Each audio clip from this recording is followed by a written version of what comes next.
For the record. Karen McDonald on behalf of the people. Thank you, Mark East on behalf of the people. I'll let Michelle Lofton on behalf of Ethan Crumbley. Amy Hopp on behalf of Ethan Crumbley. Rach McKelvey on behalf of Ethan Crumbley. Thank you. You may all be seated. Before we begin, I will note that the court did shorten the lunch period here to make sure that we can hopefully finish the proceedings this afternoon. If anyone needs to step out to eat additional food, the court will allow that. However, we need to conduct these proceedings efficiently and forthwith. And so with that, people, you may call the next individual that wishes to speak. Thank you, Judge. Ms. Olivia McMillan. Thank you. Thank you, and good afternoon, ma'am. If you could, please state your name. Olivia McMillan. Thank you. You may go ahead and proceed with your statement to the court. I've thought about what I might say for almost 2 years now at the time of writing this statement. I don't think I could ever put into words or will ever be able to put into words the emotions I've gone through since that cold, icy day of November 30th. Desperation, numbness, guilt, fear, grief, loss, anger, hopelessness, yearning, the list goes on. I don't even know where to start or how to start. Since 2018, at the young age of 13, I've feared school shootings. I observed the harsh realities of the Parkland shooting through Snapchat videos taken in classrooms as they were surrounded by their dead friends and peers. I was so fearful of this happening to myself, my friends, my classmates.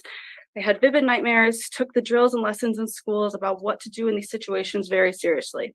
I always knew where the nearest exit was in a new room, building, choosing my seat carefully, and paying attention to who was around me in public. This was all before. But I entered high school, a new environment, new friends, new classes. Everyone talks about how wonderful high school is supposed to be, how it's supposed to be some of the most pivotal moments of your young life. I was lucky enough to make some friends who truly made it feel like these were the moments you lived for. Justin Schilling was one of those friends. I've known Justin since the beginning of middle school.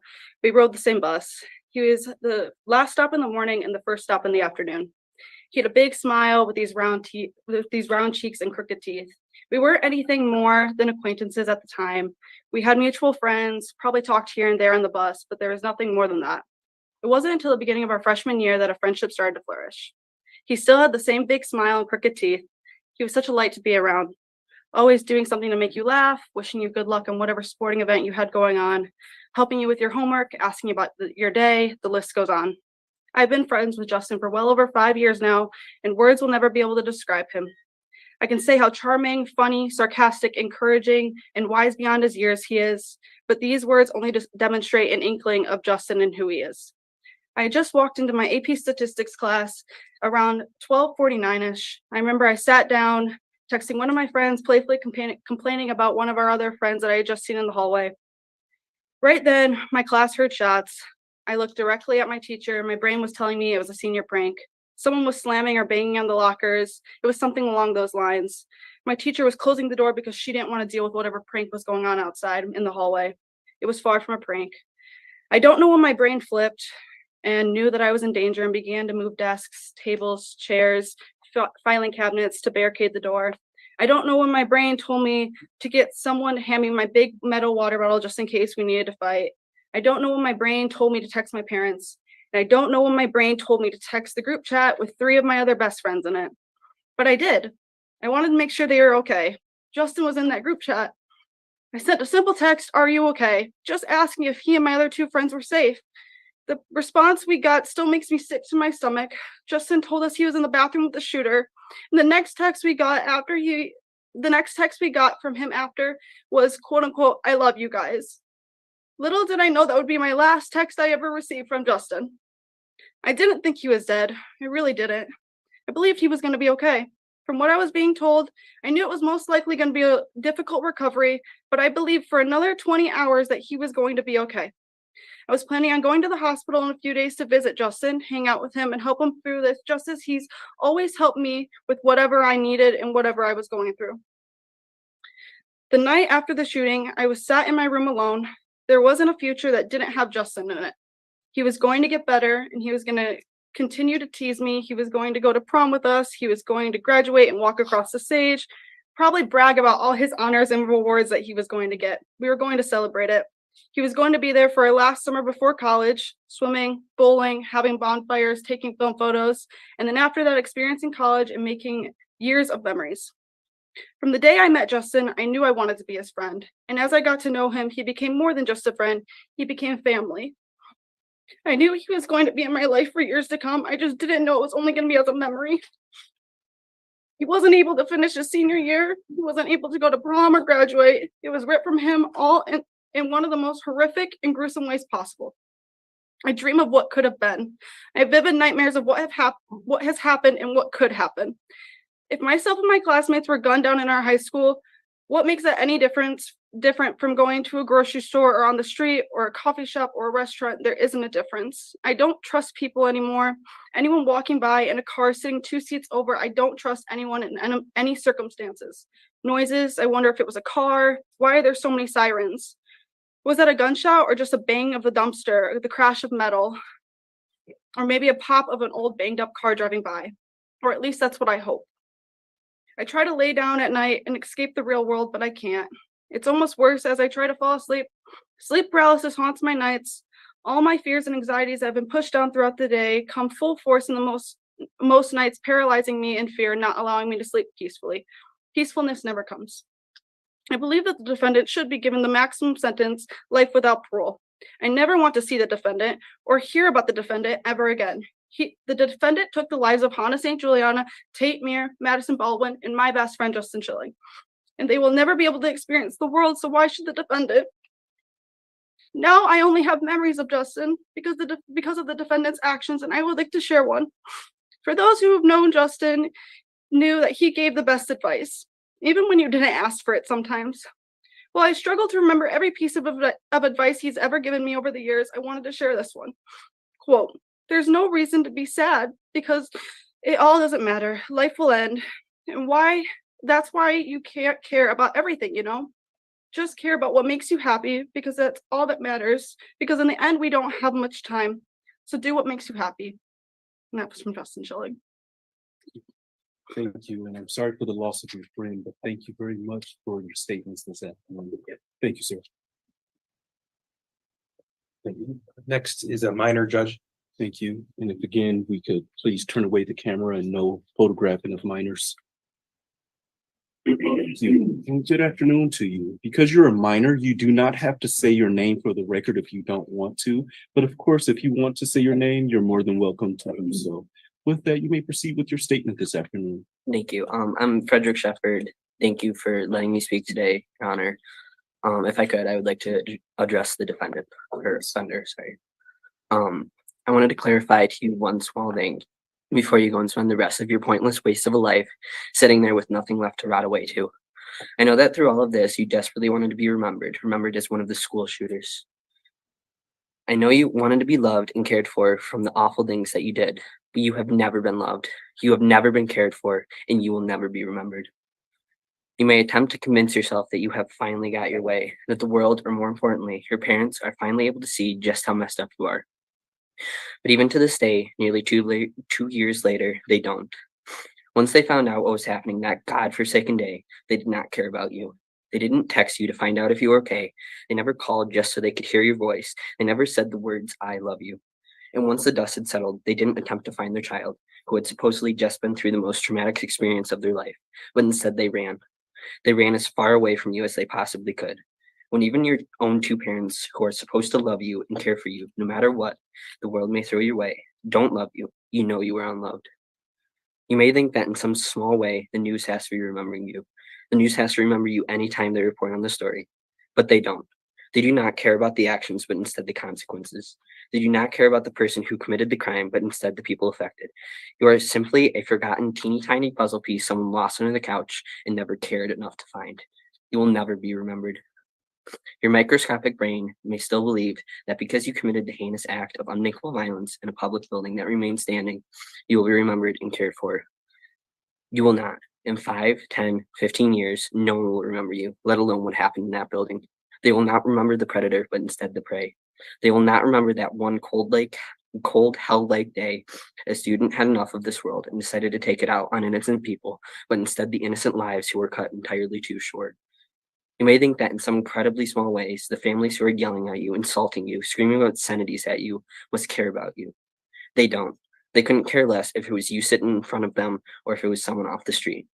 They are not mad at you. They are not upset with you. They are not wanting to kill the person sitting there. They are mad at the situation. They are upset at the situation. They want to kill the situation. No one cares if you are a part of their life or not. Your speck of a brain may still believe that when the family speaks of their loved ones, they have to be reminded of you. They don't. When they speak of their loved ones, they remember the laughs, the cries, the ups, the downs, the in-betweens, and the love, not the fear, unsettlement, and sense of danger they had to endure in the last seconds of their life. They remember the beautiful, amazing lives they lived, not the horrendous last seconds they had to interact with you. You may still have the idea that by me standing up here in front of you, by me expressing all of this anger, I must hate you, which in your jumbled translation means I love you. I hate the feeling that every time I am somewhere in public, I need to have people constantly surrounding me so I can easily blend in and escape. I hate the feeling that I constantly need to stand guard and constantly need to mark every possible exit, think through every situation, watch every single person that seemingly looks suspicious to me, just in case someone came in wanting to kill me. I hate thinking that every time I go to bed, there's someone just outside my window, someone who has been stalking me, waiting for the perfect moment to shoot me dead. I hate constantly being reminded of the hell that I endured. I hate seeing flashes when I close my eyes at night. I hate hearing bangs in my head. I hate hearing sirens. I hate picturing that hallway I was in. I hate that my trauma is all I can ever think about. I hate the position you have put me in, but I do not hate you, and I certainly do not love you. I remember giving my loving dog a hug and seeing my normally hyperactive boxer standing so still, staring up at me, seemingly knowing I was in pain and I needed her. I remember telling my new fish that I almost didn't make it home that day and wondering if my parents would have forgotten to feed them if I died that day. I remember the realization of what I meant to my family when my mom had to frantically search for me, her only child, knowing that if she lost me, she wouldn't have anything. I remember the care of my neighbors when they came and checked on me and gave me the smallest feeling of normalcy that I so needed. I remember the rush of love I felt when so many people in my life called me or came to see me so they could comfort me and see my face. I remember the noisiness in my head as I desperately tried to make sense of what had just happened to me. I remember how wide my eyes were as I stared at the news coverage, how I snapped at my parents to keep the TV on while I sat there with a pillow, the button digging into me, motionless, zombie-like, staring at the footage of the room I had just escaped from. But I do not ever remember caring to learn who had done this to me, who had caused all of this for me, and I still don't. I remember hearing the initial gunshots, realizing something wasn't right. I remember paying attention to every bang I heard because I knew, though didn't understand why, it would be important at the dinner table conversation I would later have that night. I remember standing there, begging my guardian angel to let me in, to save my life, attempting to put a pathetic, desperate, scared baby deer look on my face while I heard chaos erupting behind me. I remember the terror of the sensation of a bullet buzzing my head and the evasive thoughts that I had just evaded death itself. I remember hearing the first of the police to arrive and trying to convince myself, it's okay, I'm safe now, even though I knew nothing. I remember that god-awful feeling of my Fitbit vibrating viciously on my wrist, alternating between calls from my mom and my dad over and over and over again, while I stared at my backpack, housing my phone safely out of my reach. I remember listening to every single siren that passed, listening for the whoops, the wails, the honks, just so I could decipher between a fire truck, ambulance, and police car, an attempt to calm myself. I remember the exact moment my parents stopped attempting to locate me, the exact moment it seemed every siren in Michigan was rushing past me, the exact moment I continued to hear gunshots in the hall, the exact moment I knew I was lost. I remember when I didn't feel anymore, when I was standing shivering yet warm in the exhaust-filled parking lot, finally on the phone with my mom, staring into a gray abyss scattered with flashing lights. But I do not remember you. I do not remember what you were wearing. I do not remember who you were. I do not remember where you came from. I remember the gun, but I do not remember the hand that pulled the trigger. And no matter how hard you try to convince yourself that somewhere out there must be someone who cares, there must be someone who loves you, there must be someone who remembers, you will never be able to, because even you hate yourself. You do not care for yourself, you do not love yourself, and you do not remember yourself. No one has, does, or will ever care for you, love you, nor remember you. You are an uncared for, unloved, and forgotten devil. Your Honor, I am done speaking to this thing. It chose to go down this path. It chose violence when there were so many better options. It chose to take 4 innocent young lives. If it is ever let back out into this world, who knows how many will be added to this list. If it can't be trusted once, how can it be trusted twice? If it gets anything less than a life sentence, the world and I will be in a constant state of fear, waiting for it to strike its next prey. Thank you for your statements this afternoon. Thank you.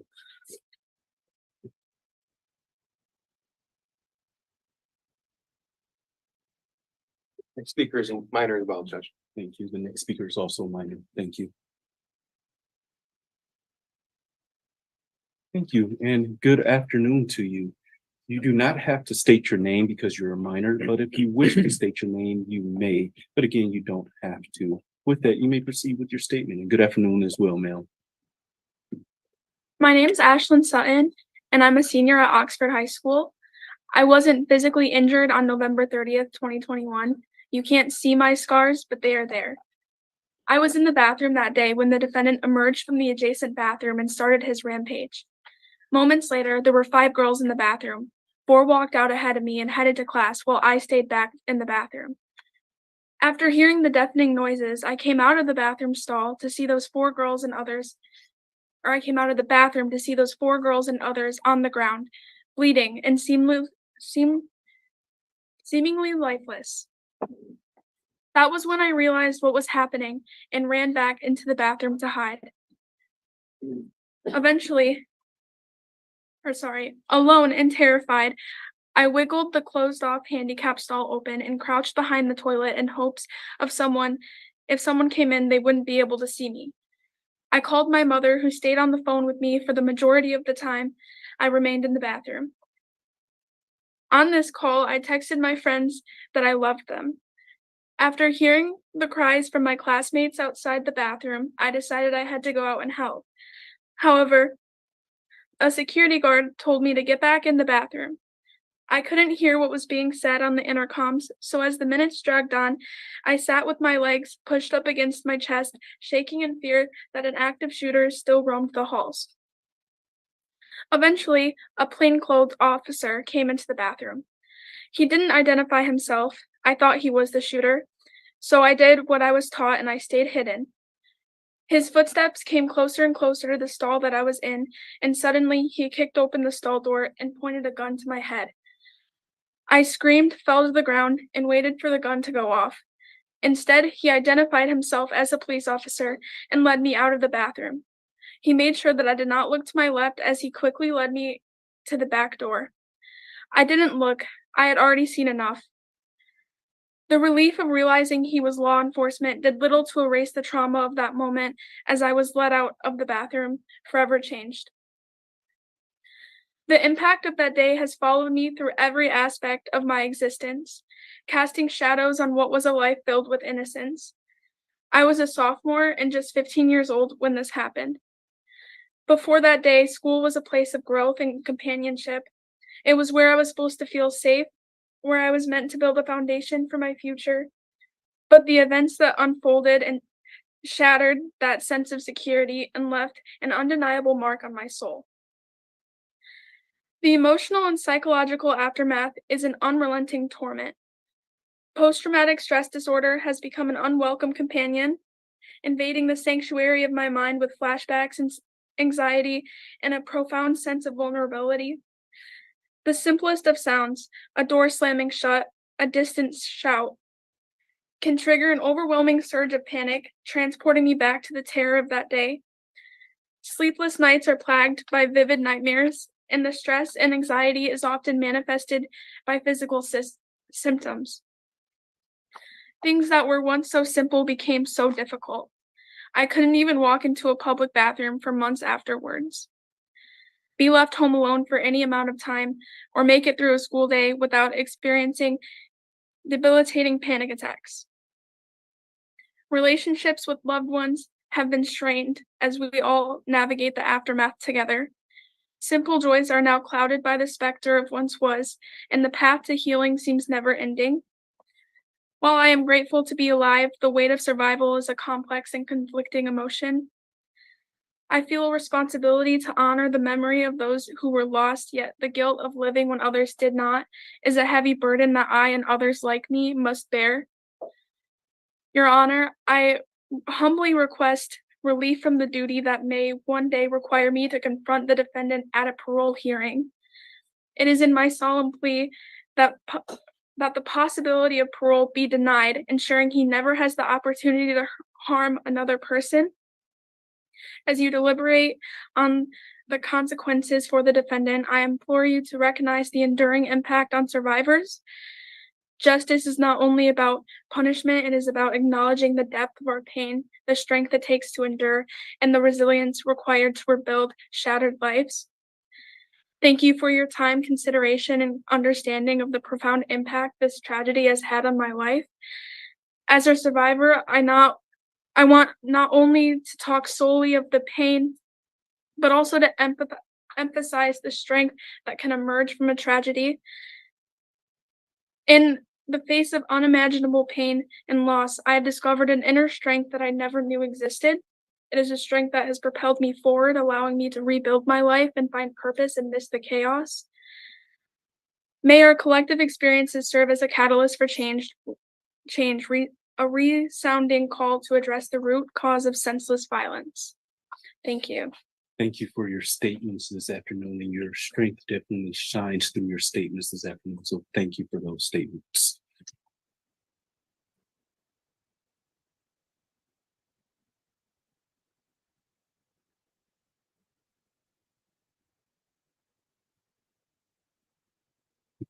Next speaker is Miss Christina Nunez.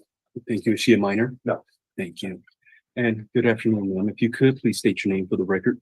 Yep, Christina Nunes. Thank you. You may proceed with your statement. Thank you, Your Honor. I will be reading on behalf of my younger sister. This is her statement. I'm currently a 17-year-old junior at Oxford High School. I wanted to reach out and share my story in order to make my peers feel less alone and to be an advocate for myself.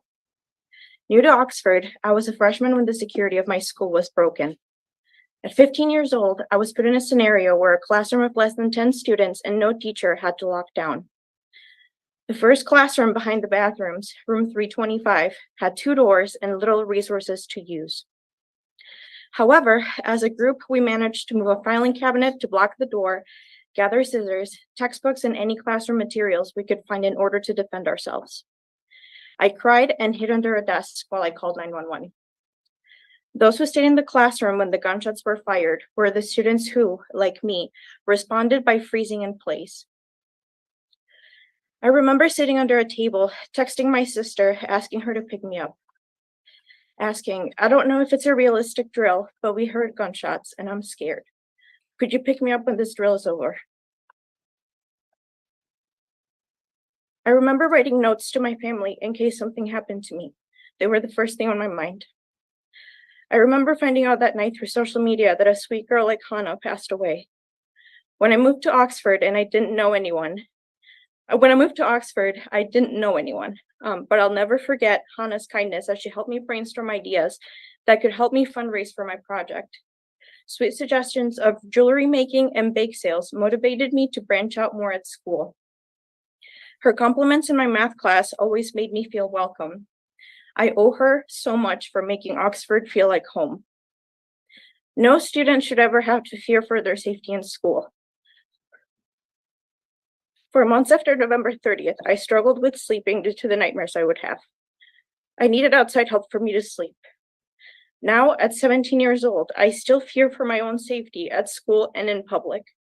I always look for the nearest exits in crowded places, and when I get stressed out, I have recurring nightmares of the shooting happening again.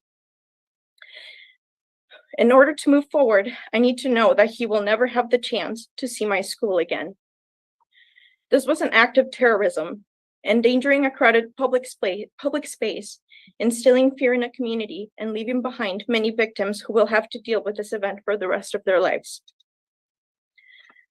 The Oxford community is brave and loving. Please consider aiding us in granting the security, closure, and support that we need.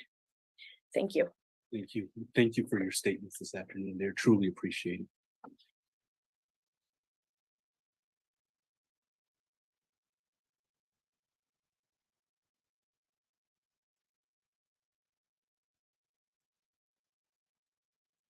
The student's uncle who will be reading on his behalf.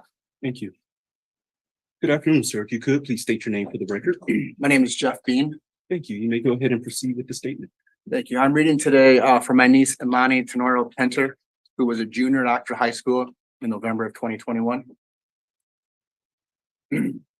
Deputy William Bean has worked at Oakland County Jail for 36 years. He became a second father figure when I was 3 years old. I look up to him every day. And even though he has been a sheriff deputy for this long, I can confidently say that I have never heard a live gunshot until November 30th, 2021. That day was filled with loss.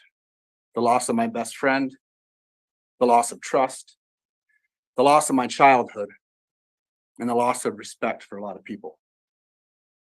I've been walking around the curb hall at OHS. I passed room 256 and kept going. I was supposed to be in room 242 that day, but instead, I was in 244. I did what an average high school student would do. I stopped in the hallway and talked with my friends before class. That is when I heard something I had never heard in my life. When I heard the second shot fired, I realized what it was, and it was terrifying. I was the last one to enter my classroom door, panicking and shaking.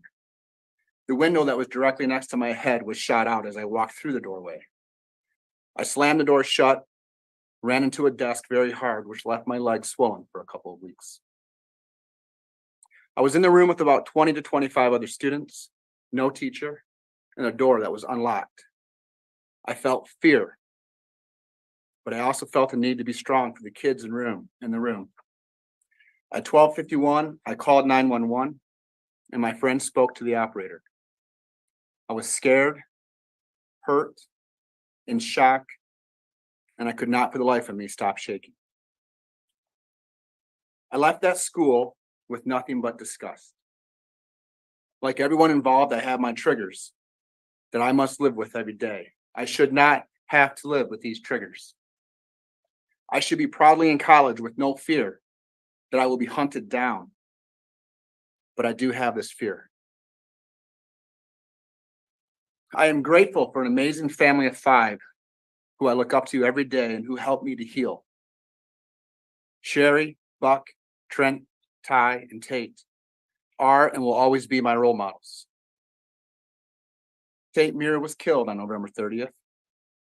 And what did the Muir family do in the aftermath? They created an organization to help other kids like the shooter, so they have support, so this will never happen again. They're the strongest family I know. Helping others is what we should be doing.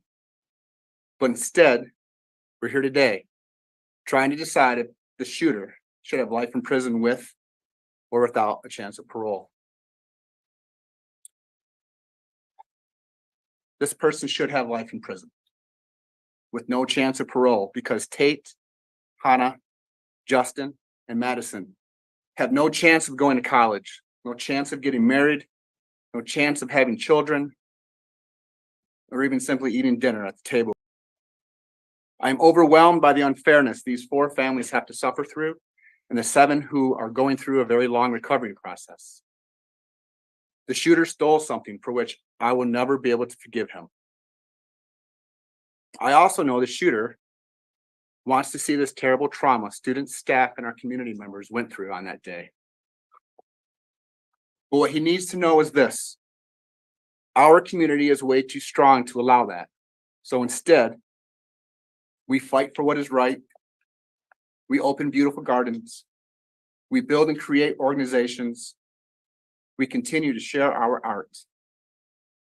And we donate organs. Thank you. Thank you, sir, for the statements this afternoon. I appreciate it. Thank you.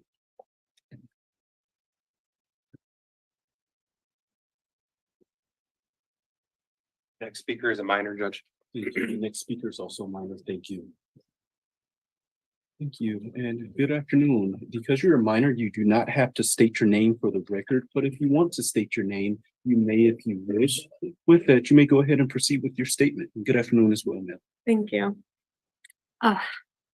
My name is Grace Viviano.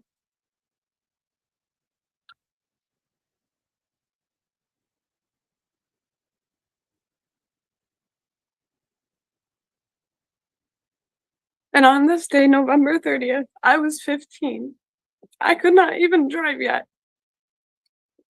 But I was forced to go through and process a tragedy that no one should ever have to go through. Ugh. And I never thought this would ever happen at my school.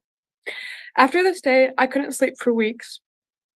I had a lot of survivor's guilt and was overall angry. I was angry that this day made a place that I loved to be at, somewhere I felt safe in, somewhere I hated being. I never wanted to step into Oxford High School ever again, but I wasn't going to let him take that away from me. Now, whenever I go to other schools or anywhere else, the first thing that I look for is an exit, just in case this were to happen to me again. Just in case I'd have to run from my life again. And for the waste of a human that's sitting in this room with us, love will always win. You will be forgotten in a few years, and the 4 that you selfishly took away from us will live on. In your honor, I hope, because of the terror and disregard for human life, I hope you give him life without parole. Thank you. Thank you for your statements this afternoon. It showed a lot of strength to be here, so thank you for that. Thank you. Thank you.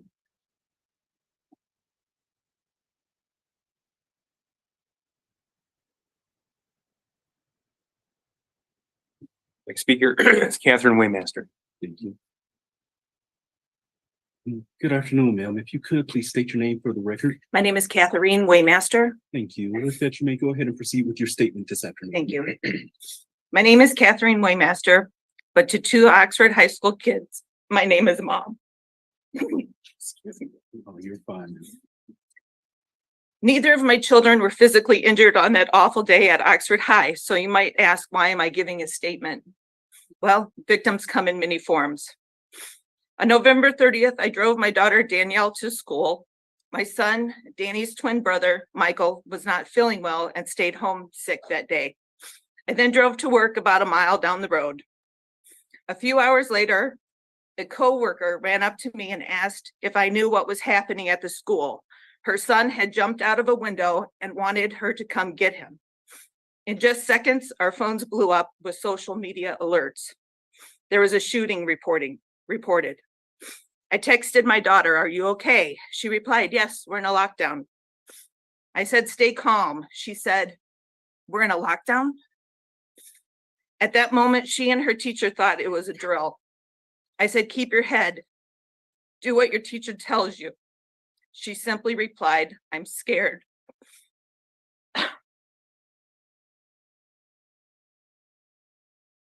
I ran out of work and headed to the school. I arrived in minutes before roads were closed and the bulk of the emergency responders had arrived. The radio announced that a shooter was in custody. But of course, no one knew at that point if there was only one. I watched as hundreds of emergency responders arrived. I watched ambulances unload empty stretchers and leave with full ones.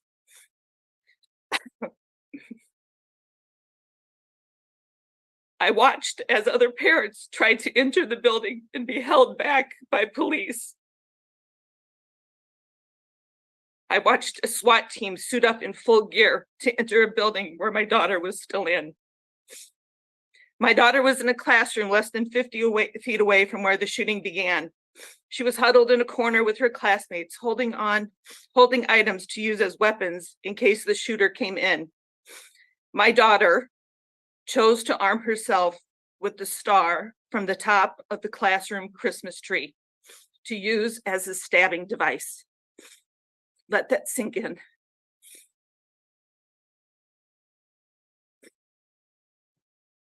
We continued to text. My daughter was using her Apple Watch because her phone was across the room in a holder along with all the phones of her classmates. It was by the door. Phones were ringing and buzzing like crazy as parents were trying to connect with their kids. My daughter was in that classroom because she wanted to drop off her backpack before she went to the bathroom. She had just left her friends, Phoebe and Eli. They would walk together almost every day at that time. Had she not detoured, had she stayed with her friends, what would have happened? That weighs heavy on her mind.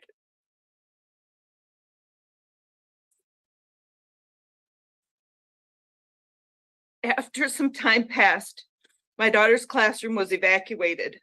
I then drove to meet her at the Myers Garden Center. As I rounded the corner of Oxford Road and Ray Road, I saw hundreds of kids heading to the safe place. Some running, many crying, holding on to each other. It's almost indescribable. I then turned into the store's parking lot. Hundreds and hundreds of parents were there. It was chaotic.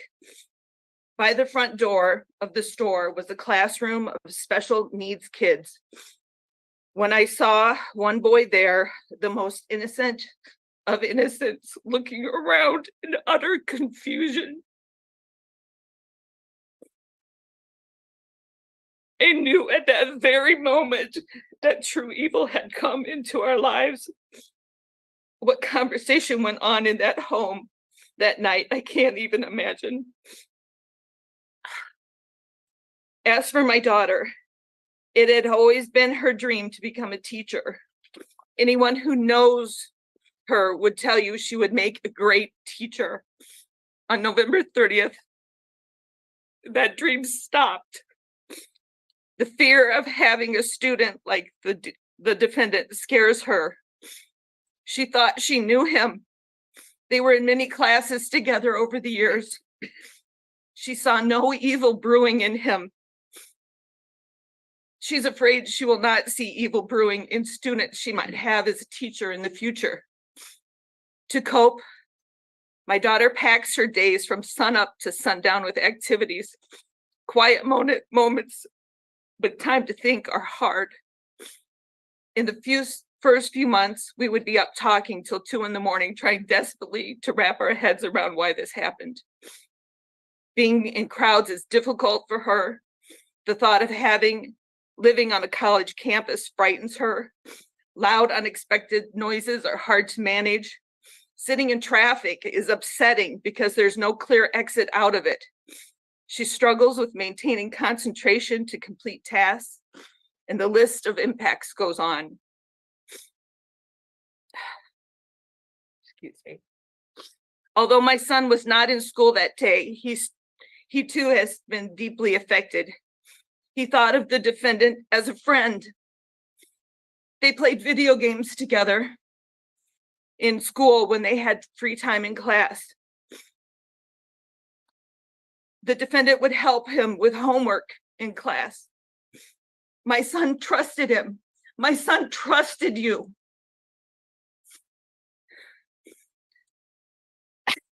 Now my son trusts no one. He keeps to a very small group of friends. He was not a fan of school before the shooting, and now every day is a struggle to get him to even show up. He hates being in that building. He dropped out of sports, moved to some online classes because he doesn't want to be on campus any longer than he needs to. He can't wait to be done and graduated this spring. Mike has decent grades. Imagine what he could accomplish if he actually wanted to be there. My son, like a lot of the boys from Oxford, struggle with controlling anger, and his emotions are extreme. Oxford is a small town community, has a small town community feel. It seems that everyone kind of knows everyone. So many notable things have happened to my circle of friends because of these events, and I'd like to share a few. The kids of Oxford School were forced to leave their belongings in school that day. Hundreds of cars remained in the parking lots because the keys were in the backpacks they left behind. One friend's son held vigil over his dead friend's car so no one would mess with it while it was parked there. At a town vigil, a sound system crackled, sent the crowd running in all directions. A coworker of mine was trampled and broke her collarbone. I found my kids huddled in fear in the basement of an old building. My friend's daughter refused to go anywhere without a support dog by her side. Another friend of mine had 4 kids in the school at the time. She described her home as a minefield because she never knew what kid would break down at any given moment.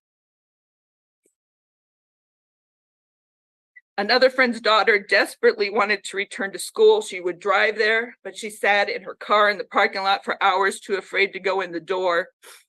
Sadly, she was not the only one sitting in the car trying to work up the courage to enter. Another friend's son had given the shooter a friendly "what's up" fist bump as they passed each other in the hallway minutes before the shooting began.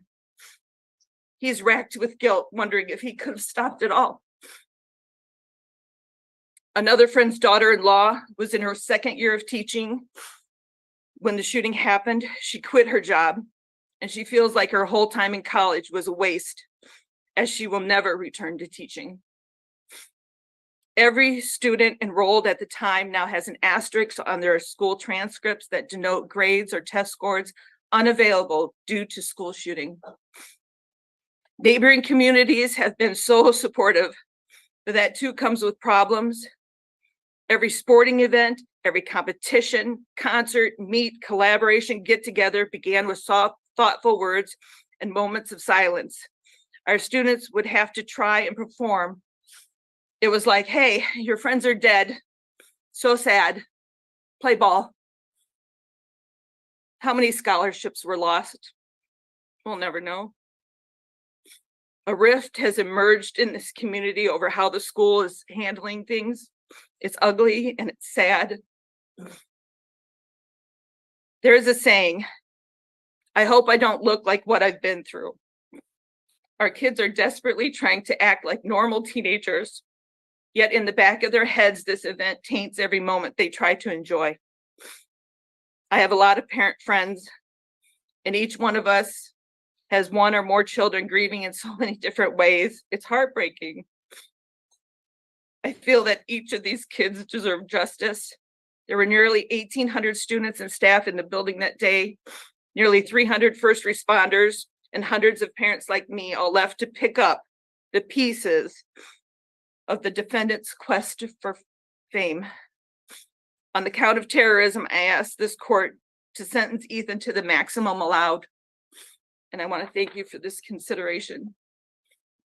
After I wrote this statement, my daughter was asked to write an essay at school, and I would like to include the words that she wrote.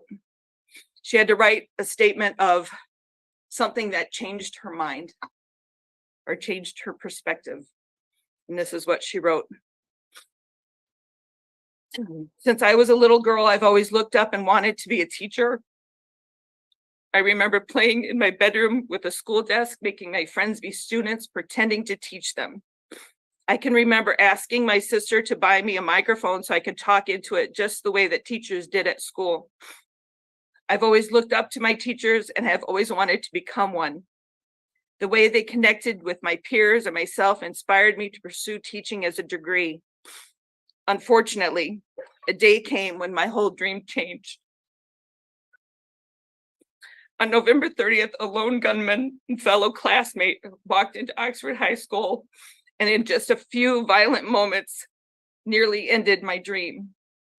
For a long time, I felt isolated and not sure if teaching was the right career for me. I felt I was alone and I would never be able to protect students if I was in the teacher's shoes. I started to explore other degrees, but nothing sparked me the way that teaching always has. I soon realized that I could not let the actions of one troubled individual stifle my passion for teaching. I know I will always have uneasy feelings walking in public spaces, such as schools, malls, movie theaters. This event has left a permanent scar on my mind. But since this time, I have found the love for teaching again. I have shadowed many teachers. I feel that if anything is to occur, I would be able to protect those students rather than anyone else. I have now been accepted to OU for elementary education, and I would not change a word. Thank you. Thank you. First of all, good luck to your daughter at Oakland University. Thank you for your statements this afternoon, as well as the statements of your daughter. I listened very closely, so I truly appreciate that. Thank you.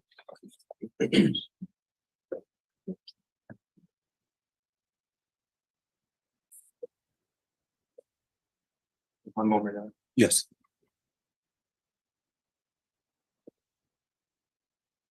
As our advocates are going to confirm that nobody else is here to read. A minor student did ask that I read his statement for him. Thank you. You may proceed. His initials are EK. November 30th is a day I will always remember. November 30th completely changed my life. Never in a million years did I think I would be standing here today talking about the impact the school shooting at my school had on me. I shouldn't even need to be here. But on November 30th, that all changed, and that distant thought became my reality, as well as everyone else in the Oxford community. Everyone knows what happened that day, so I won't share anymore, but I will tell you exactly how this boy changed my life. Ever since that day, I have constantly tried to find ways to heal and live with this new reality of life. What is this new reality? This new reality of life all stems back from the events that took place that day. I feel as if I can't live a life without worrying or being afraid of reliving what happened on November 30th. The thoughts of reliving that day haunt me. I think about it all the time, and that is something that shouldn't happen. I'll go to class and I'll constantly look for an exit. I'll be at a party and I watch everyone and not be able to have fun because the constant thought of something going wrong will always be in the back of my mind. Those events took my innocence in a way that I will never be able to get back.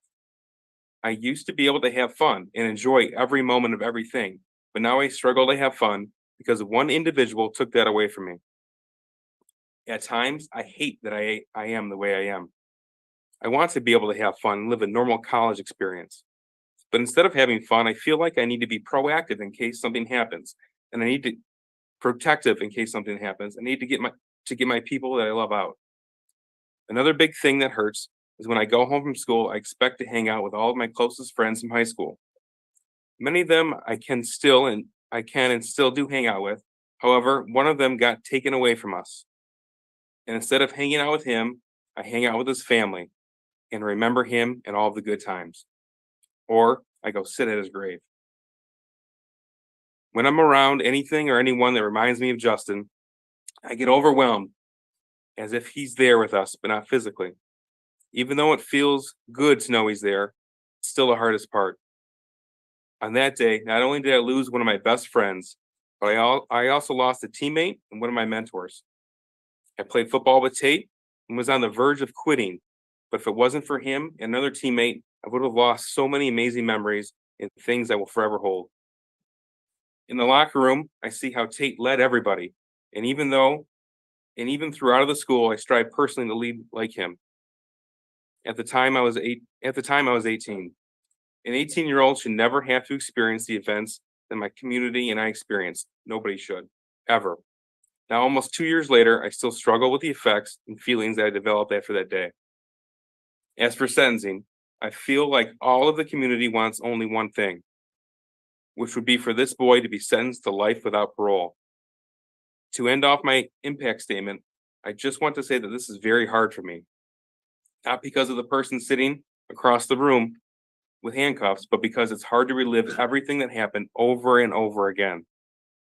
I also never wish this pain on anybody else, and I could never imagine how the families feel, and I think about them daily.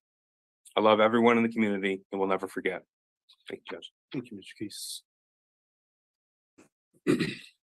Judge, we have no further victim impact statements. Thank you. With that, council, please approach.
With that, we're going to take about a 10 to 15-minute break.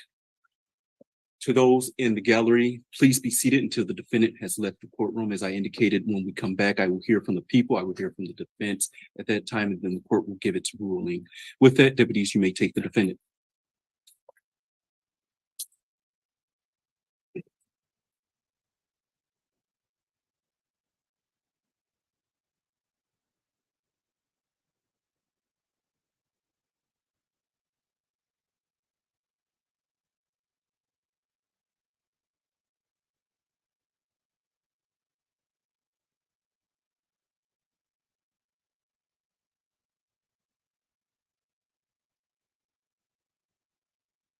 Thank you. With that, court stands in recess. All right.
Your Honor, calling People versus Ethan Crumbley, case number 2022-279-506 FC. Thank you. Appearances for the record. Karen McDonald on behalf of the people. Thank you, Mark Keast on behalf of people. Paula Michelle Lofton on behalf of Ethan Crumbley. Amy Happ on behalf of Ethan Crumbley. Deborah H. McKelvey on behalf of Ethan Crumbley. Thank you. With that, you may all be seated. With that, people, you may proceed with your elocution.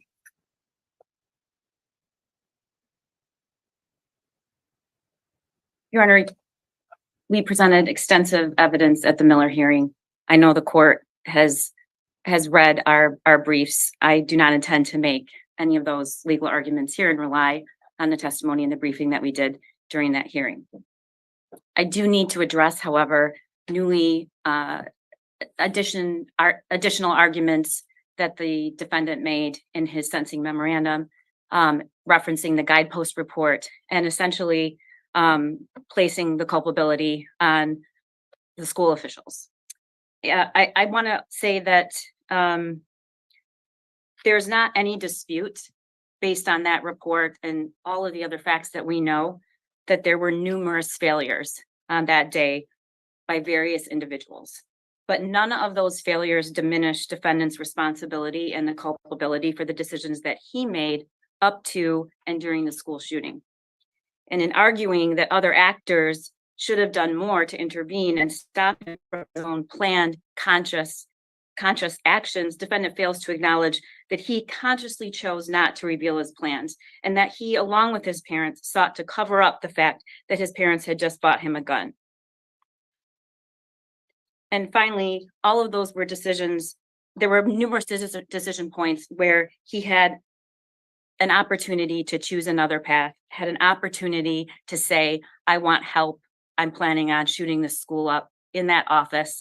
Despite the failures that occurred that day, I do not believe that it is, I find it hard to stomach that those arguments could be used during these proceedings to somehow take the culpability away from the defendant.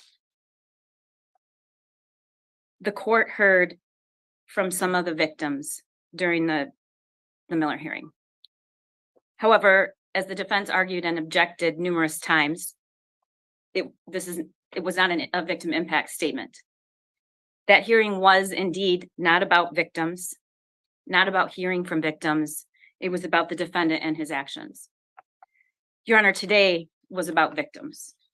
Today we learned their names, their faces, and we heard their voices. It's been 2 years. 2 years. The statements made here today are just a small portion of the victims, and their statements are only brief, but they reflect hundreds and hundreds of others. I'm not sure if the court is aware, but there were a lot more victims who initially intended to give their oral statements. And as today approached, and even today, decided that wasn't something that they could do, which is further evidence of the trauma.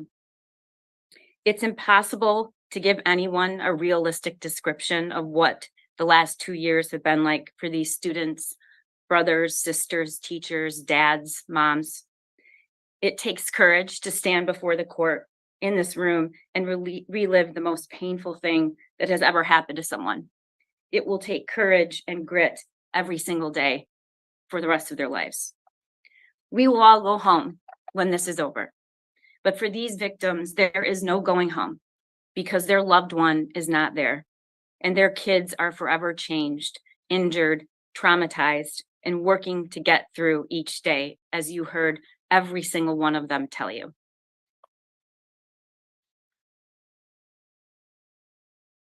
There were common themes from these students. They don't trust anyone anymore. They don't trust, they don't think they're safe.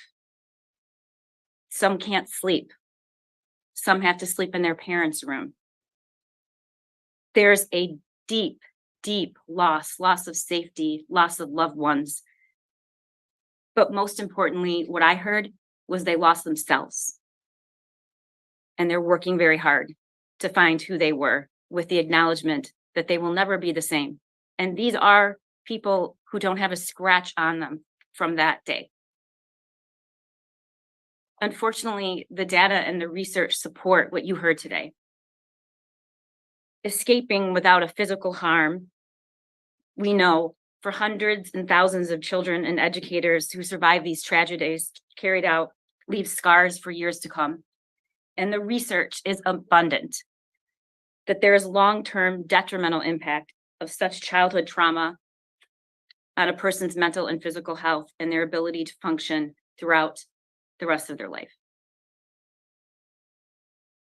The terrorism conviction and charge gives these students and parents a voice, and I thank you for hearing it. We also heard from the parents and family members who had their loved ones murdered that day. And we also heard from students and a teacher who were physically injured that day. And they were brave. And they told you a lot. But here's what they didn't tell you. Steve St. Juliana did not tell you about getting a call from me on December 1st, telling him about the charges that were being issued for the murder of his daughter when he was still trying to process that she was gone. Rob Baldwin, Madison's father, did not come here to tell you that he also got that same call and told myself and Mark that he had just been picking out a casket for his daughter, and that no matter what he cared about most and hoped most was that Madison was not in fear when she was killed. Craig Schilling did not tell you that when we first met with him, he sat in silence and could barely utter 10 words, and this was weeks after the shooting. Jill Suave, Justin's mother, did not tell you what it felt like to just a few months ago be given the sweatshirt Justin was wearing that day and being grateful she had it, even if it had his blood still on it. Molly Darnell did not say that when we first met her, she said how hard it was to even come to our office because it was on the same grounds as the jail where the shooter was. Buck and Sherry Mayer didn't tell you what it's like to finally hear during the Miller hearing what their son's last few minutes in this world were like when they heard Christy Gibson Marshall say she stayed with him, she talked to him, she told him he was loved. Nicole, Madison's mother, did not tell you that over a year ago, she had the courage to come into our office and watch the video of Madison's last moments, though most of her support system told her not to.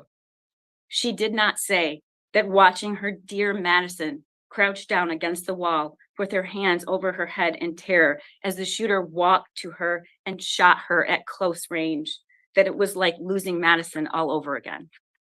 Or when she asked to see the footage of just before the shooting 3 times and asked us to stop the image, holding her hands up to the screen, trying to memorize the way Madison's ponytail looked and the clothes she was wearing that day. Keegan did not share that the first time we met him was 2 years ago at his home. He was a foot shorter and at least 20 pounds less. He was wearing a hoodie and he wouldn't make eye contact. He seemed to be visibly shrinking from what had happened in that bathroom. In the 2 years that we have known him, he didn't stay in that same place. In fact, he refused to shrink. He grew, and he is stronger, which is remarkable given what we have asked of him, particularly in his testimony in the Miller hearing. We have been poring over these images and pictures and evidence for 2 years. We have watched and listened and provided support and communication the best we could to hundreds of these victims.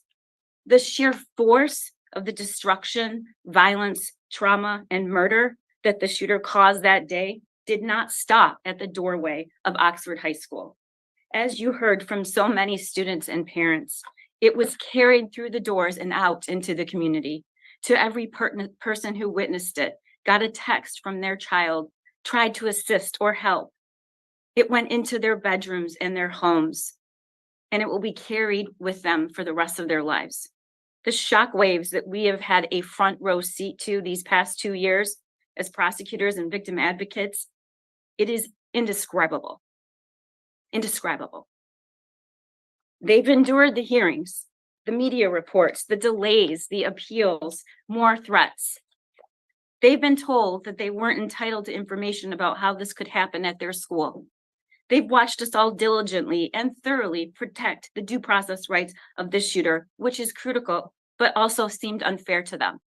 They have had to take a back seat while lawyers, judges, school board members, commentators, and experts discuss what happened there as if they can somehow understand. We cannot understand. We do not understand. But we can give them the grace and dignity they deserve by listening today. And I thank the court for allowing that. And though I acknowledge, Your Honor, the great weight of the burden upon this court today, I urge you to also give them the justice they deserve. I ask that you sentence the defendant to life without parole. Thank you. Thank you. Defense? Yes, Your Honor, we'll start with the legal guardian ad litem, Ms. McKelvey. Thank you. Ms. McKelvey? Good afternoon, Your Honor. Good afternoon. Your Honor, approximately 2 years ago, I was appointed as Ethan's lawyer guardian ad litem because of the situation with his parents. I have been in a unique situation in the sense that I have gotten to know him as an individual from that day forward. Unfortunately, everyone or almost everyone here only knows him from the incident backwards.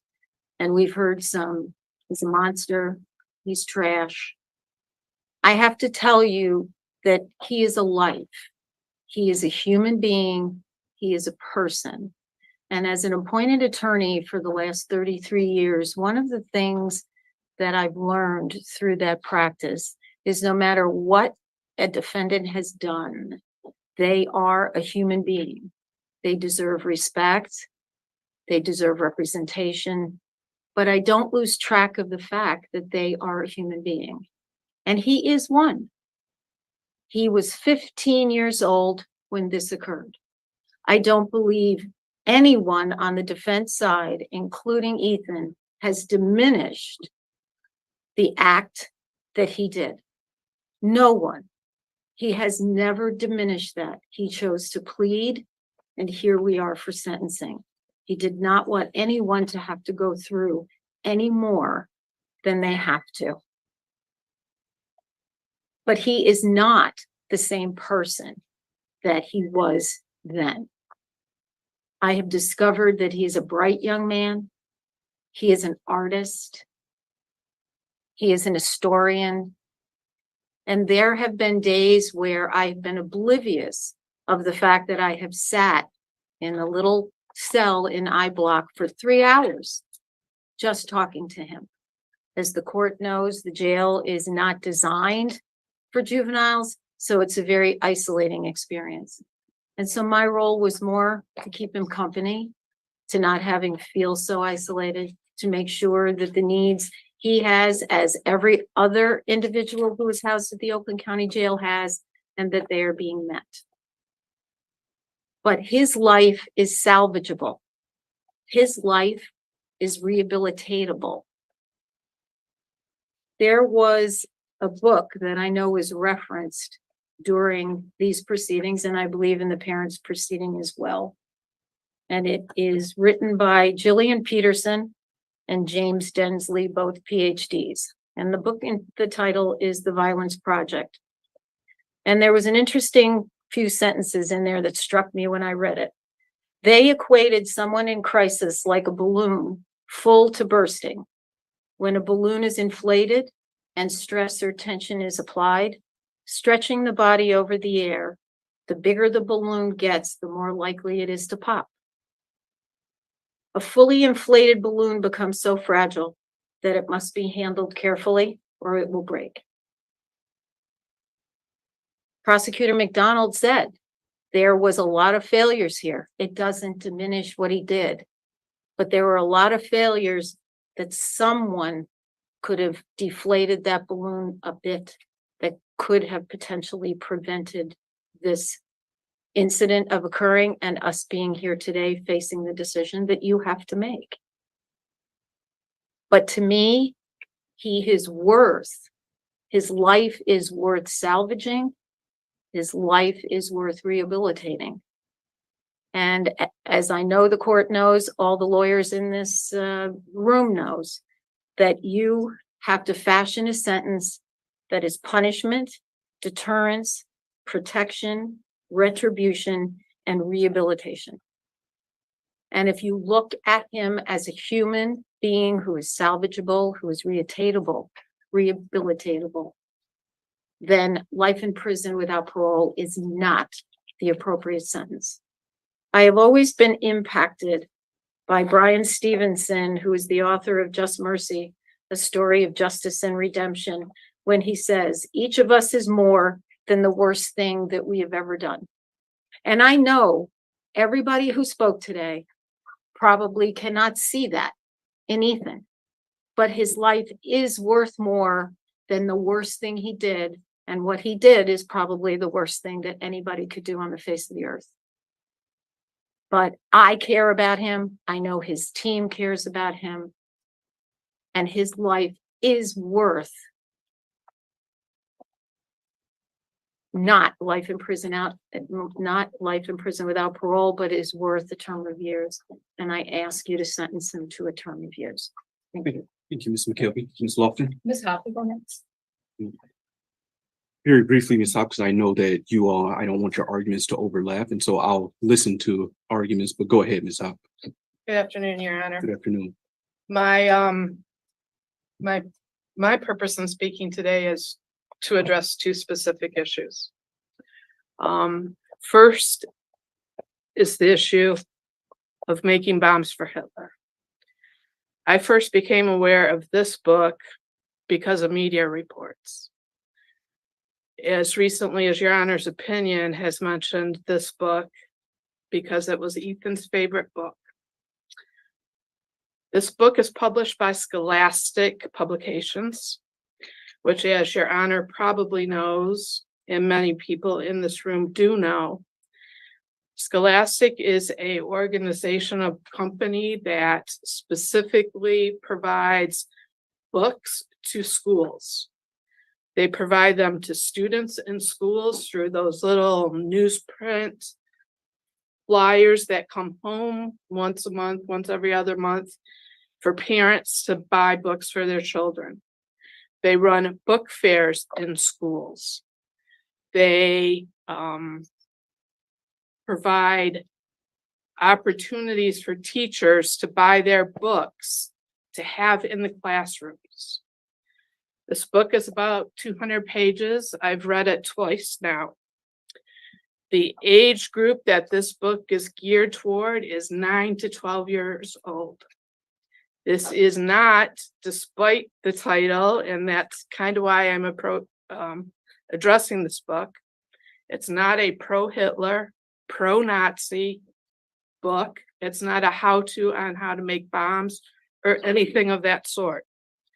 What this is a book based on the real life stories of, in this particular case, a Ukrainian person who during World War II was kidnapped at the age of 9 and enslaved by the Nazis. These stories came to light after the fall of the Soviet Union in 1991. Ethan loves history. This book is about the 9-year-old main character who once was kidnapped, was thought of as a useless person because of her age by the Nazis who took her. She went on to arrive at the first work camp where she was enslaved, to be treated as, referred to, and called as subhuman solely because of her ethnicity, being Eastern European. It follows her as she worked in the very brutal slave labor camps, as first in the laundry, Then because of her, and I use quotes for these, deft, tiny hands, attention to detail, and patience, was moved to the metalworks building of that work camp. At the metalworks building of that camp, they prepared the bombs that the Nazis used. Her specific job was to load those metal bombs with gunpowder. She and the 5 other girls, because they were all maybe 15, 13, 11, 9 years old, came up with the idea of replacing the gunpowder with the dirt around their work facility in order to purposely sabotage the bombs of the Nazis, because they were anti-Nazis. They were hoping for the day when the Allies would free them, not only from Hitler, but from Stalin and his force or influence over the Ukrainian citizens.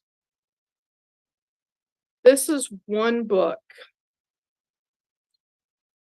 in a set of 3, each from a different perspective. This particular young lady had a younger sister whose life was very different.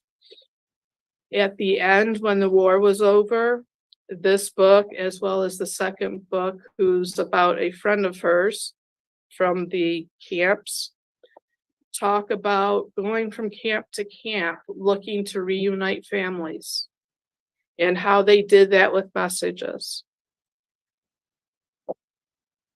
It also indicates that they weren't able to successfully return to their country of Ukraine or Russia, because under Russian law, at that point, Stalin considered them Nazis because they had worked in these enforced enslaved labor camps. It's actually a very captivating series, and even as an adult, I enjoyed it. And I'll disclose I have a major in history, so history is also close to my heart. I can definitely see why, as somebody who enjoys history, Ethan would have liked this book. And again, because the title is so misleading about the contents of the book, I thought that was important to bring to the court's attention. Secondly, and I'm not going to detail or go over again the testimony of Dr. Romanowski from the Miller hearing, but I do want to talk about our prison system very briefly. The goal of our prison system is punishment and rehabilitation. And we know that because there are cells with doors that lock, but there are also programs. There are education opportunities, employment skills programs, job training programs, counseling programs, and even programs geared toward re-entry into society. There is a parole system, which Dr. Romanowski talked about, and I want to fill in a couple of blanks there. If given a term of years, which I am asking the court to do, Ethan would be eligible at the minimum number of years for parole. There is a board that would review his eligibility. Part of what they look at is a worksheet that includes all of the crimes he's committed, all of the programming he's participated in, and the extent to which he participated. It takes into account tickets and discipline that he incurred, if any, in the system, his mental health, and they also calculate the statistical risk of reoffending. This is all brought down to a number which tells them what risk Ethan or any other defendant in the prison system has of reoffending, low, medium, or high. And that's part of the basis of the parole board's decision. The other part depends on input from the prosecutor's office, input from victims and victims' families, an interview with the defendant, him or herself. The decisions of the parole board at one time used to be appealable. If parole is denied, the inmate can no longer appeal that decision. If parole is granted, however, the prosecutor's office has the opportunity to appeal that decision. The parole board is a specific group of individuals with expertise in parole. If a defendant or if Ethan has not been rehabilitated, parole is denied. And as Dr. Romanowski testified, in a situation such as Ethan's, it would be denied for probably a period of 5 years. There could be a situation where, depending on Ethan's participation, that he may be eligible for parole within the lower numbers if he were given a term of years. It could also be a situation where, depending on the parole board, he would not until he hit the maximum period sentence under a term of years. Considering the period that is currently under law, 60 years, plus the 2 years he would have to do as a felon using a firearm in the commission of the felony, he could be in prison for 62 years under the term of years Your Honor has as an opportunity or an option to impose today. That would put him at around age 77. So even a term of years is a very, very lengthy sentence and may likely be a life sentence. But what it does do is give Ethan the opportunity to demonstrate to everyone that he can be rehabilitated, that he is redeemable, and that he can make amends and contribute in a positive way to society upon his release. I join the comments made by Ms. McKelvey, as well as I'm sure those that Ms. Lofton will make. The Ethan I met 2 years ago is not the Ethan that sits here today for sentencing. He has made remarkable progress in addressing his issues. That's not to say he doesn't have a ways to go, because he does. But that's to say he's demonstrated that he can change himself for the better. And for those reasons, I ask Your Honor to consider a term of years as opposed to life without parole. Thank you, Ms. Lofton. Your Honor, nothing that I discuss is meant to be an attempt to take away from the pain and loss that we just heard about. The pain is palpable, it is real, and I don't mean to invalidate that with my comments. But as Ethan's defense attorney, my job is to tell this court what I know about Ethan and what I believe the sentence should be. We submitted a lengthy sentencing memorandum, and I know the court takes time to review all that, so I'm not going to repeat everything. But due to the gravity of this decision that the court will make, I want to highlight a few things. I would first like the court to know that Ethan is supported today by his aunt, who came in from out of state. Also, a number of juvenile lifers were here this morning, but had to return back to work. I know that the court reviewed the letters that we submitted, and we ask that you continue to consider those prior to sentencing. first met Ethan on December 4th of 2021. That day I met a broken, an extremely sad and hopeless kid. He didn't look up. He didn't make eye contact. He barely spoke. In the first few months, I wasn't sure that we would actually make it to sentencing. He was depressed and still suffering from the mental illness that he came in with. After being arrested, he never saw the news or social media or the vigils that were held. He committed these acts and then was locked in a vacuum. When we had the initial placement hearing, it was the first time that he experienced the anger of his community and the pain that he caused. He did not take that lightly. Over the last 2 years, I have watched him go through all of the stages of grief. Ethan has never bragged about what he did.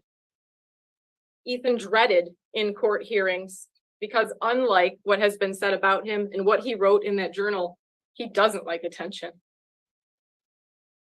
After being on medication and seeing a psychiatrist for 2 years, after having upwards of 175 visits with me, visits from Miss Hopp and Miss McKelvey, after talking to his aunt weekly, reading the Bible, reading novels, and spending so much time in solitary confinement, he is a different person. He has already made so many changes, and he is remorseful. He has been able to keep out the dark voices and thoughts. He sees the wrongs in his thinking and his actions. He has hope for the first time. He tries to be better every single day, and I am confident that he will continue to do that in the Michigan Department of Corrections, whatever your honor's sentence may be. At the Miller hearing, the prosecutor introduced internet searches that Ethan made concerning punishment in Michigan. They also showed parts of his journal where he talks about a life in prison. Just because Ethan looked up what a life sentence is or what the punishment is for killing people does not mean that is the appropriate sentence under the law and under the facts that we are operating with. Would a healthy 15-year-old be okay with going to jail and prison for the rest of their life? Absolutely not. The fact that he even researched what his sentence could be and then still went forward with his actions only further shows how depressed and mentally ill he truly was. I want to talk a little bit about the journal. When you read Ethan's journal and you compare it to the notes from Dr. Anaker that we attached in our sentencing memorandum or the report of Dr. King, it sounds like a completely different person. And after meeting with Ethan for over 2 years, I now understand that the journal was the worst of the worst. It was an exaggeration of his thoughts. It was a place where he could say anything and there was no judgment. It was a sounding board without reverberation. He could make himself sound scary. He could make himself out to be a person that would be remembered. How do we know this to be true? We can look at the internet searches leading up to November 30th.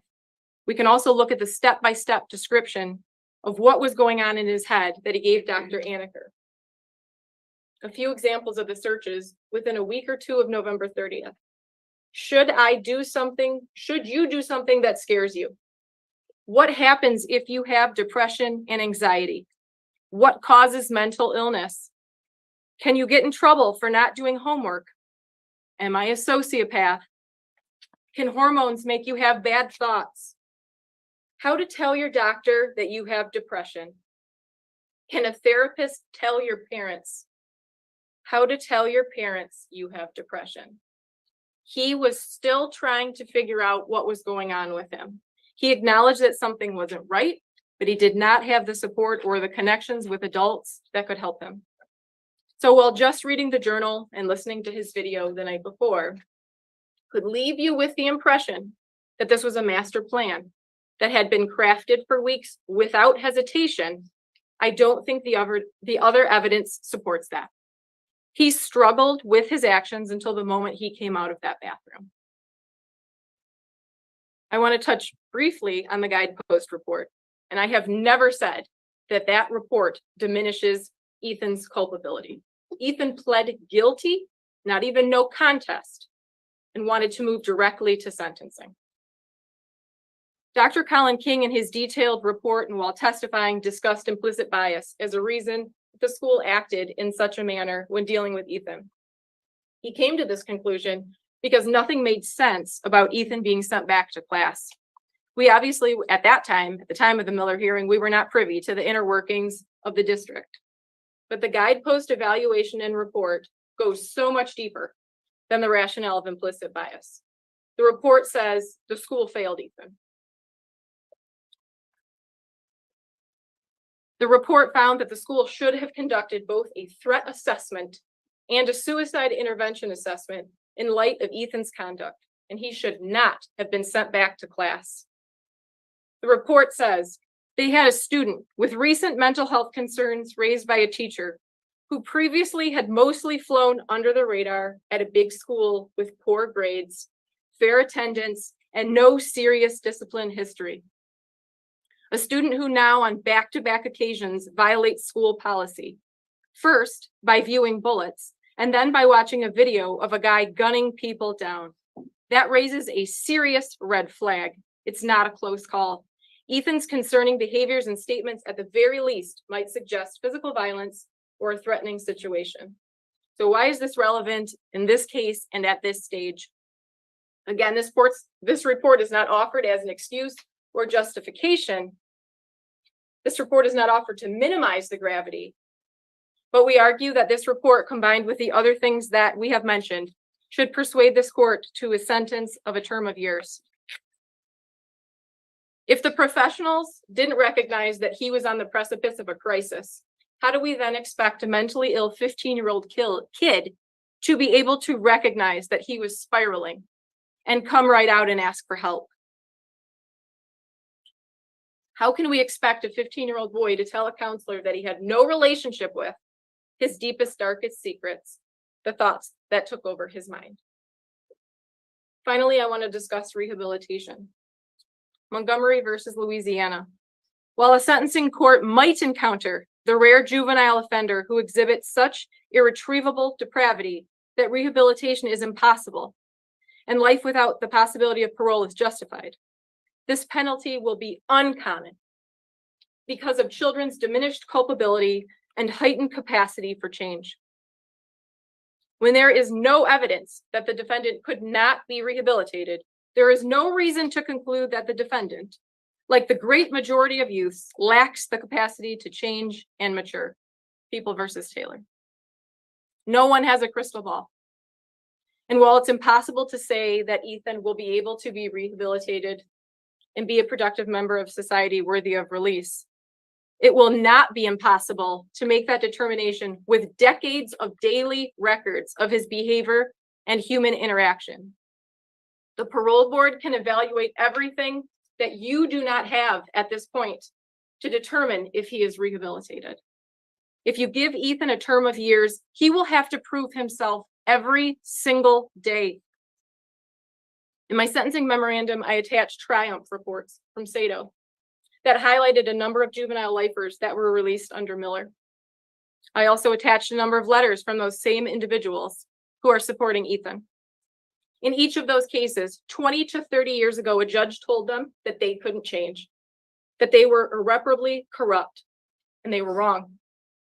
Many of those individuals had no idea that the law would ever change or that they would get another chance to be released into society. Even knowing that, they did good things in prison. They took classes. They stayed out of trouble. They became better people. And when the laws changed and the court found that they could be released, they became productive members of society. Rehabilitation is possible, and those people are living proof. We are looking at the ability to be rehabilitated. We need not actually prove that complete rehabilitation has happened. He has participated each week in therapy and is on medication by his own choice. He has taken those initial steps to change.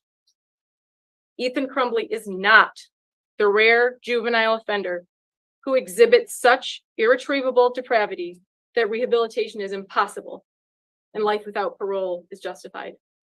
Your Honor, we ask that you sentence Ethan Crumbley to a term of years. Thank you very much. Thank you, Ms. Lofton.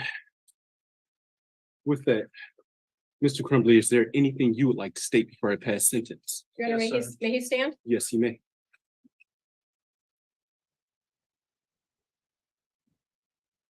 Thank you. You may proceed. I'd like to thank you for letting me speak, Your Honor. You're all here because of me today, what I did. My actions were because of what I chose to do. I could not stop myself, but I am the one who led to why we are here today. I do not diminish any ability to anyone who could have stopped me, of anyone of a school or parents. They did not know, and I did not tell them what I plan to do, so they are not at fault with what I've done. I am a really bad person. I have done terrible things that no one should ever do. I have lied, been not trustworthy.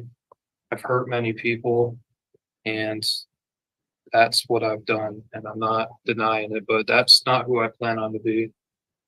Whatever sentence it is, I do plan to be better than I am. I don't know if you believe that, but records of 15, 20, 25 years can show that I will change. Because it may not show it now with only 2 years of records, but I am trying. And all I want is for the people I hurt to just have a final sense of culpability that justice has somewhat been served in any capacity that they can recognize it with.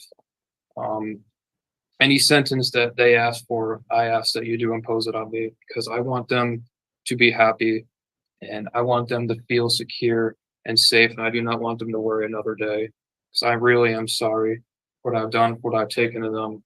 I cannot give it back, but I can try my best in the future to help other people, and that is what I will do.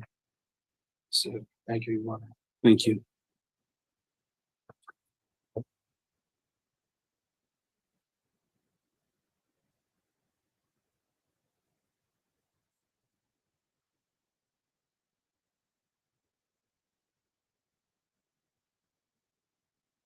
With that, this court has listened to extensive evidence in this case. I heard 4 days of testimony from the Miller hearing.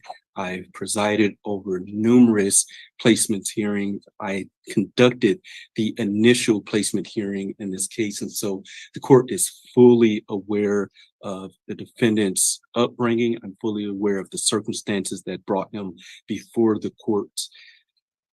First, to the victims of the deceased, the court sends out its sincerest condolences to their family, to the injured victims, and to those victims as it relates to count 1, terrorism causing death.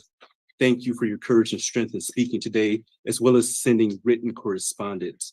As counsel has pointed out, the court has read everything that you've submitted. I've read the defendant's sentencing memorandum. I've read the people's response thereto. I've read all of the exhibits that were attached, and I've read every single victim impact statement over the course of 3 days. Probably took me closer to 36 hours to read all of this. And so I've read everything and have gone back through the complete file. The letters truly gave the court a sliver of insight into the unique and amazing personalities of Justin, Hannah, Tate, and Madison. The court cannot begin to imagine the fear that the parents of those students at Oxford High School had on November 30th, 2021. I cannot even begin to fathom. To have to wait and mire to see if your loved one will return is heart-wrenching. And that's true terror. And not to have your loved one show up at Mire, the court could not imagine the pain. I know that whatever sentence the court imposes will not bring your loved one back or cure the mental anguish or lifelong physical scars that some of you have. But I hope that this sentence does allow you to close one chapter in your life. I also want to thank law enforcement that responded that day, because I know this has not been easy on them as well. As previously stated, the court has read defendant's sentencing memorandum and the people's response. Again, defense argues that defendant should receive a term of years because of defendant's alleged mental illness. Defendants cite People versus Bennett 335 Mich. at 409, a 2021 case. The court notes that it is not saying because the defendant may be mentally ill that automatically means he's irreparably corrupt. What the court notes is that he has an obsession with violence, that this act involved extensive planning, extensive research, and he executed on every last one of the things that he planned. As the court stated in its written opinion and order regarding the Miller hearing, defendant's alleged mental illness did not interfere with his ability to extensively plan for months his actions, nor did it interfere with his ability to execute those plans. This started with him asking for a better gun to conduct the school shooting. He had initially a .22 caliber weapon that he wrote would not do enough damage. And so weeks and weeks prior to this offense, he started to formulate this plan and knew and asked for the weapon that he could cause the most harm with. As counsel is aware, the goals of sentencing do not only involve rehabilitation, but also involve deterrence and punishment. Deterrence is two parts. It's private deterrence for the defendant in hopes that they would never commit an act like this again. But then there's also public deterrence, where the public sees the punishment that the individual has received in hopes that the public will never do anything like this in the future. The court has read the report from Guidepost Solutions. It was very lengthy. Respectfully, the court does not find this report to be mitigating in this case. The report simply points the finger at Oxford Public Schools. While the court agrees that more possibly could have been done, that issue is not properly before this court. We are here for sentencing based upon the defendant's actions, not the alleged shortcomings of others. As the defendant pointed out himself, he took responsibility, and he himself is not asking this court for a term of years. The court cannot underscore defendant's extensive planning and execution in this case enough. He practiced shooting at a gun range. He practiced racking and unracking the gun. And on November 30th, 2021, he could have chosen not to conduct the school shooting.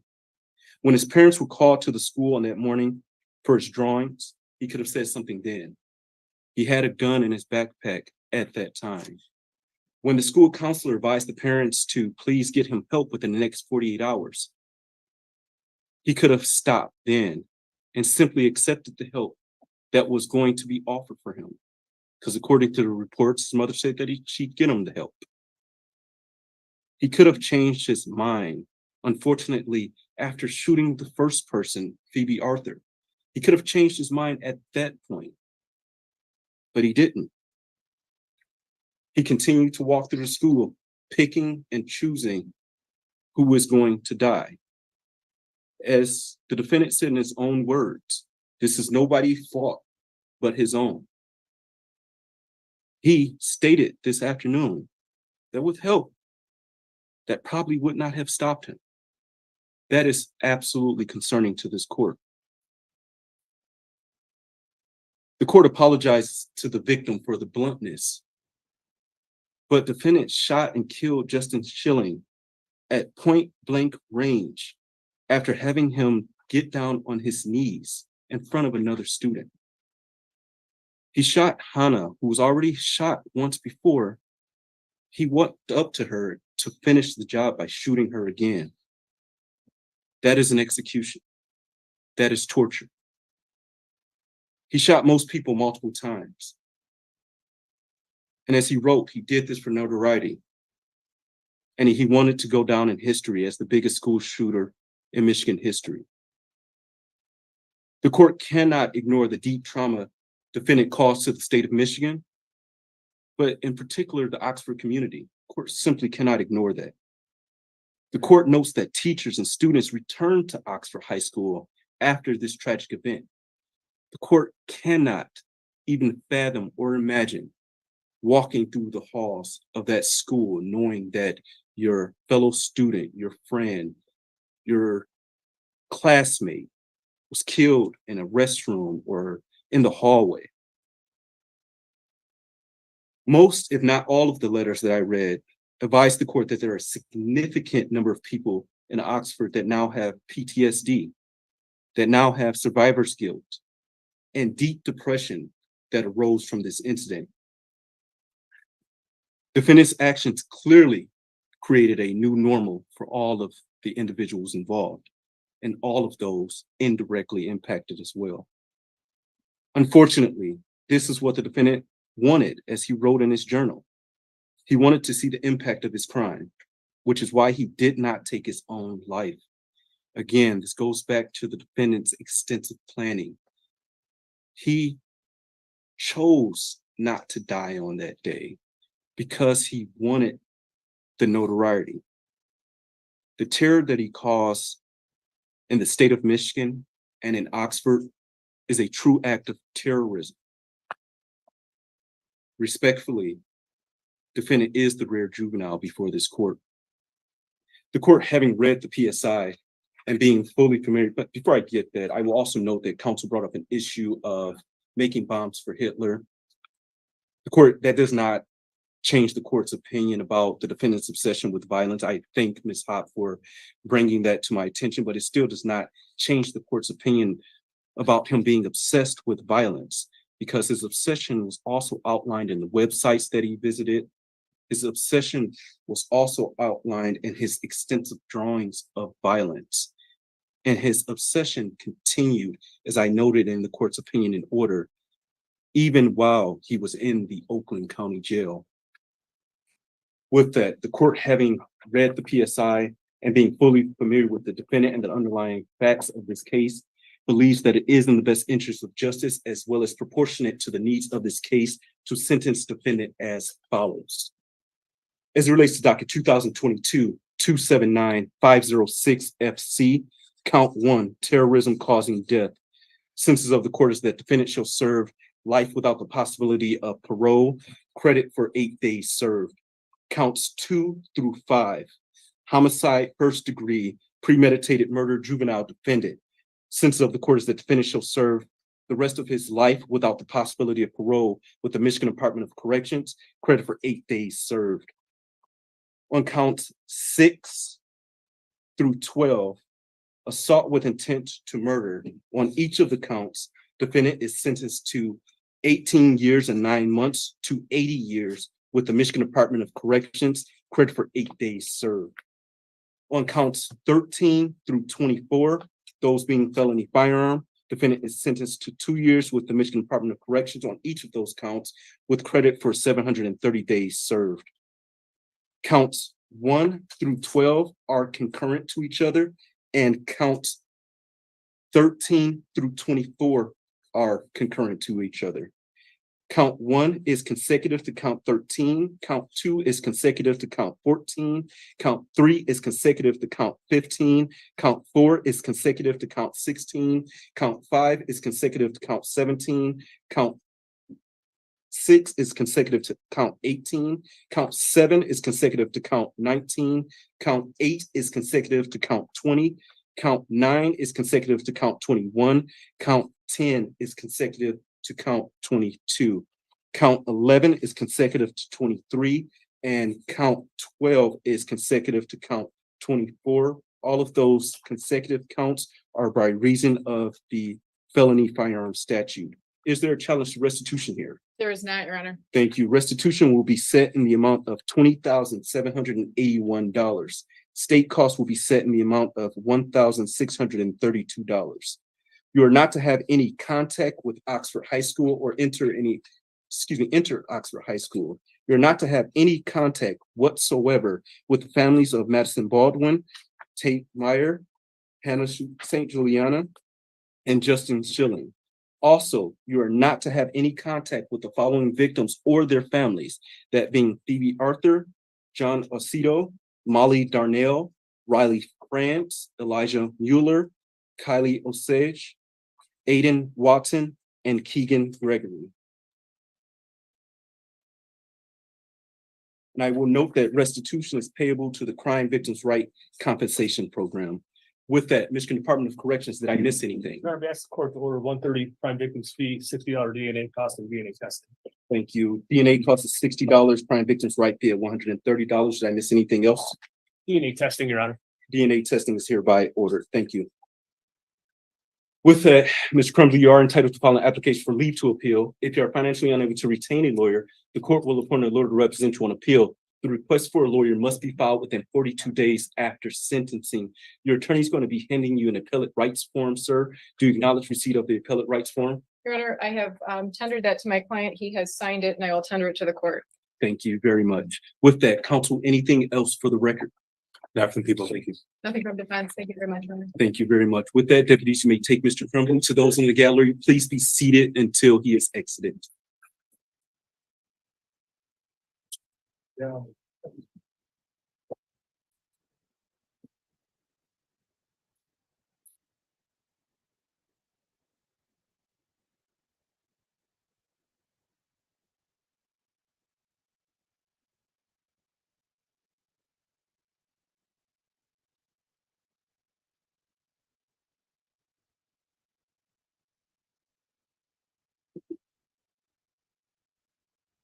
With that, thank you all. The court will stand in recess. All rise.